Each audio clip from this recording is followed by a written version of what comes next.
Hey guys, what's going on? This is Kodai's Protocolis Riz, and today I'm going to start a new series on Machinima.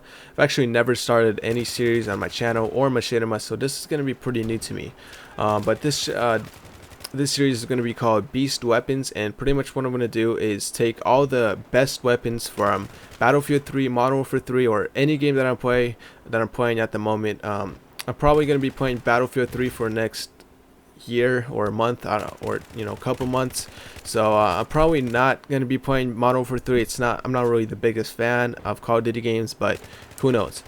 But pretty much what I'm going to do is take all the best weapons from any game that I'm playing currently, and I'm going to get beast scores with them.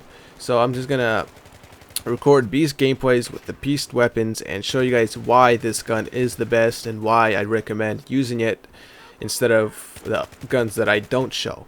So I have these categories here that I'm gonna run down here. So some of the categories is that I'm gonna list the gun as, like, what the gun is best used as. So this gun, for example, is good for running gun. This is what I like to use it as. This is what I think my personal opinion is its best attributes, or its best category is to run and gun.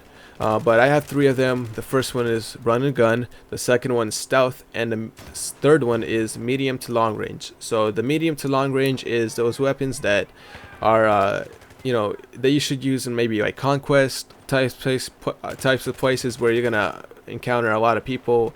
Medium to long range, and I'm just gonna show you guys like beast weapons at medium to long range, or beast weapons at being stealthy, or beast weapons at being run and gun.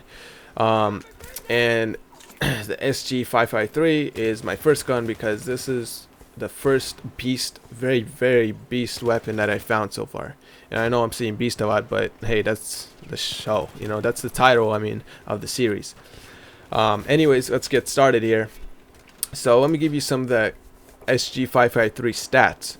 It's a single shot, 3 bursts, and a full auto, so it has all those modes. The maximum effective range is 400 meters.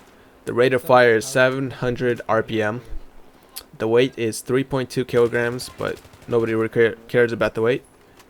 The ammo capacity is 30 rounds, but in the game it gives you 1 extra round, so you have 31 rounds. And the similar Battlefield 3 rifles are the G36C and the Scar H. I would have to say this gun feels more like the feels more like a Scar H weapon. I found it very similar.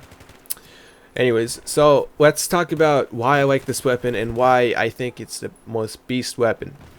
So here are the pros, and I'm not gonna state the cons of the weapon because I think you guys can figure it out. Like, if I say the gun is really good for close quarters, I'm not gonna say it's really bad for long range, because you guys can figure it out. So I'm not gonna state the cons. These are the weapons that I chose for being beast. Oh, and also this series is not going to be like every other. It's not going to be like a weapon review. I'm not going to say like, oh, this weapon came from here or this weapon did that, because I think Xbox Ahoy, if you don't know him, check him out. He does the best weapon reviews, and I can't compete with that. So I started a new series, and I think this is pretty unique and good.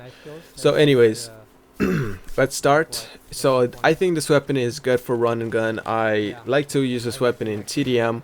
It's best used actually in TDM. If you're gonna use it in Rush or Conquest, I really don't recommend it because those are really long range kind of places, and you're not really gonna use it very effectively in Conquest or Rush. Maybe in Rush, but even Rush has very big maps, and you encounter lots of people on medium to long range, and I really don't recommend the gun for that. The best attachments to use are the flashlight, an infrared, and the grip. So the flashlight is very good to blind your enemies because this is a very fast gun. You want to use this gun very run and gun-ish. So you want to blind the enemies. You don't want them to see you. You want to see them before they can figure out where the flashlight middle is, so they can shoot you back. And infrared sight is, of course, the perfect sight for pretty much every weapon. It's not the perfect sight for every weapon, but I think it's a really good sight for a lot of weapons out there. and I recommend that on this gun because you can just pop it up and search the whole area, and if you find someone, then you can shoot them. It's much easier to see them enemies in infrared sights than let's say any other sight. But if you haven't unlocked the infrared sight yet, I just recommend any other sight. That would be fine, just not an ACOG, because that's for, you know, long ranges, medium to long ranges, and this is not a gun for that. And the last attachment is the grip, and that reduces recoil.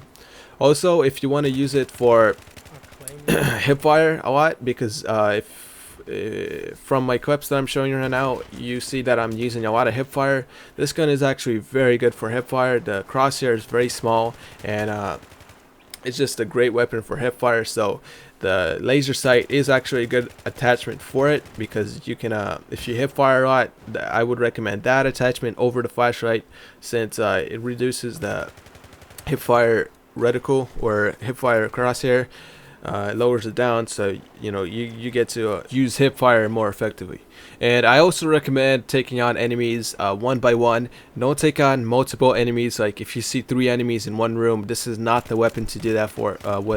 I would recommend more of a weapon like the AEK or the F2000, weapons that have more of a fast fire rate, because this weapon is not that fast of a fire rate. It's more of the Scar H kind of fire rate. So I recommend taking one guy one by one. So anyways, thank you guys for watching this video.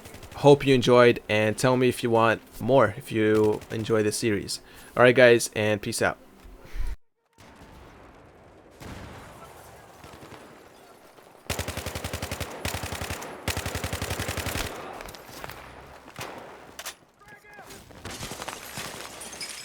So what are you, do you like Rush or Conquest, or what were you playing?